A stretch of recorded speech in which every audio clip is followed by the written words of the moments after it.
Ready, start. The bill that has now emerged is definitely a great improvement upon the bill that we had originally introduced. Sir, the basic effort in this bill has been threefold.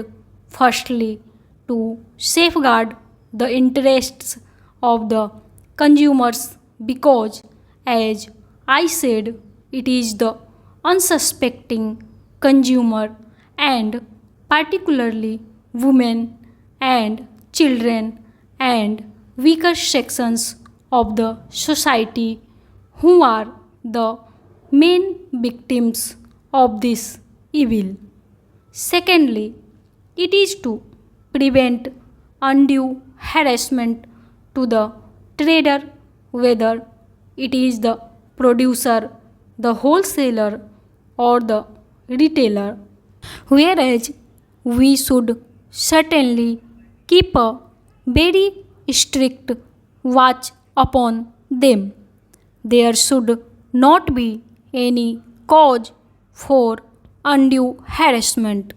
And thirdly, the act should be capable of effective implementation because there was a general feeling among the members of the committee that implementation had been lacking. These were the three major principles that were kept in mind by the committee in its deliberations. Sir, with your permission, I will very briefly put before the Honorable House some of the salient features of the bill that I have now presented.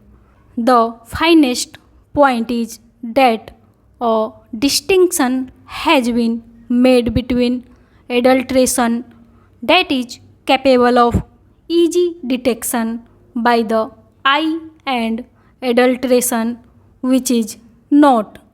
In other words, if something is adulterated and is visible, at least the consumer has the opportunity to take necessary precautions. But if it is processed and cooked, then there is no way by which the consumer can know whether it is adulterated or not until he has reaped the ill effects of adulteration.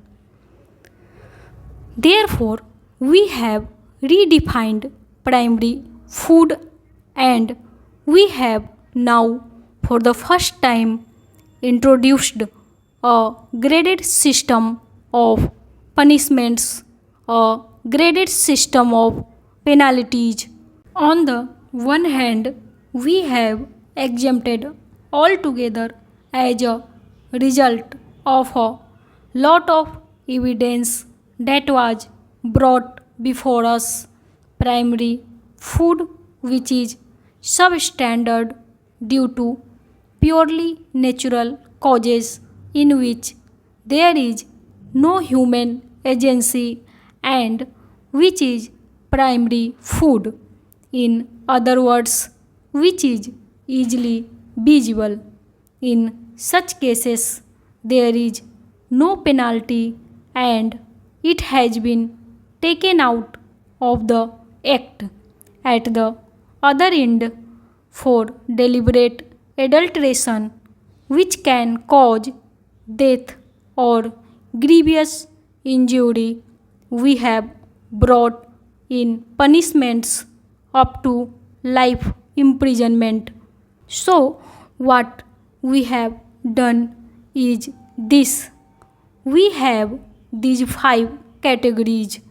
Primary food adulterated due to purely natural causes is exempt.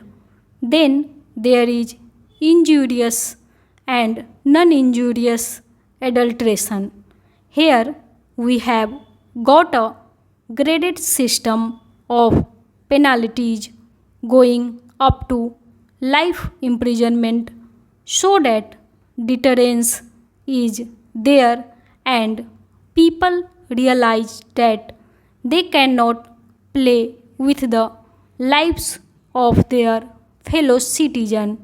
On the other hand, non-guilty people are brought within the mischief of the act.